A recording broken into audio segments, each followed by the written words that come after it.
I heard this story on public radio this week. It was an interview with Governor John Hickenlooper, governor of Colorado, about his latest book, The Opposite of Woe.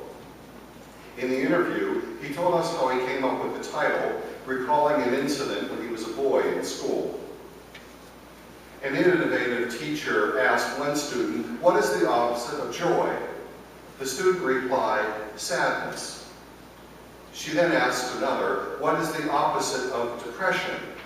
That student replied, "Elation." Then she asked a student from Texas, "What's the opposite of woe?" He replied, "I believe that would be giddy up." Giddy up, from get thee up, or get ye up. Get up. That's what Jesus commanded the widow's dead son to do, and he did in fact get up from the dead. This week we hear the story of Jesus restoring life to the only son of the widow from the city of Nain. Jesus never knew the mother. Jesus never knew the son.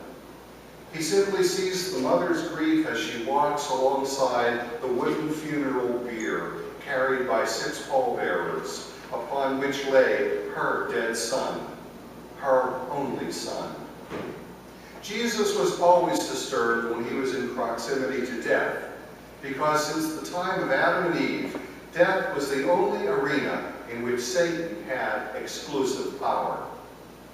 Death was the antithesis of God and of mercy and of grace, and Jesus rescued people from death whenever he had the opportunity.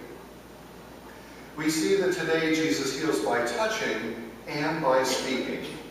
He touches the funeral bier, and the pallbearers stop cold.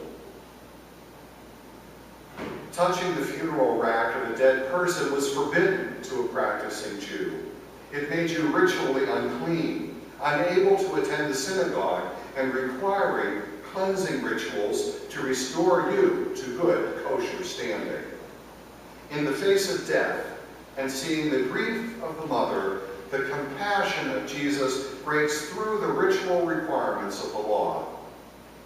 He does speak, commanding the dead son to get up, and the son is revived, speaking and talking with his mother, who, along with the entire funeral procession, is astounded beyond belief.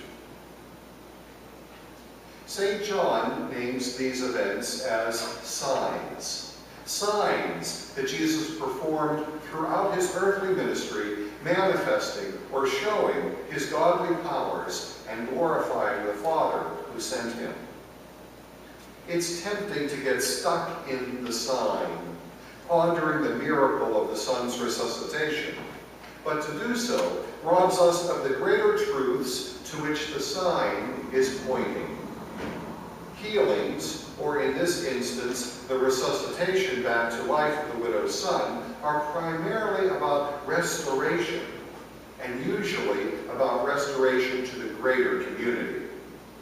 The sick son, before his death, was ritually unclean as well, and so was ostracized and cast out of the community. Then the widow, left in poverty at the death of her husband, was also an outcast, forced to live on her son's earnings and on the generosity of her neighbors or perhaps the temple. With the son's life being given back, she can once again participate in her faith community and is saved from a life of poverty and begging. The son, who after showing himself to the priests and being declared ritually clean, will also be able to return to the faith community in the temple, no longer shunned due to his illness. Perhaps some of us are feeling tired or beaten down or almost half dead ourselves this morning. Perhaps life has thrown us more trials and troubles than we think we can shoulder. Or perhaps we're merely reclining our way through the good life, spiritual couch potatoes being carried through life by wealth and privilege. we might then hear the words of Jesus to the widow's son as directed toward us as well. Jesus may be saying to us, get up, rise, I'm calling you. There's work to be done, and I have given you all the gifts that you'll need to serve the poor and needy.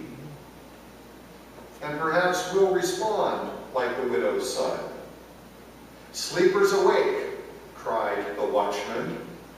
We'll get up and speak and witness, telling others about Jesus and inviting others into the fellowship of joy and love in which we already find ourselves. Our faith community is strong, stronger than death itself, strong enough to carry us when life beats us down, and strong enough to believe in God's promise of everlasting life when we're carried by pallbearers. May we give thanks for the activity of the Holy Spirit in this place, and may we, who once were dead, touch and speak and converse a living faith to a broken world searching for life. Giddy up, get going,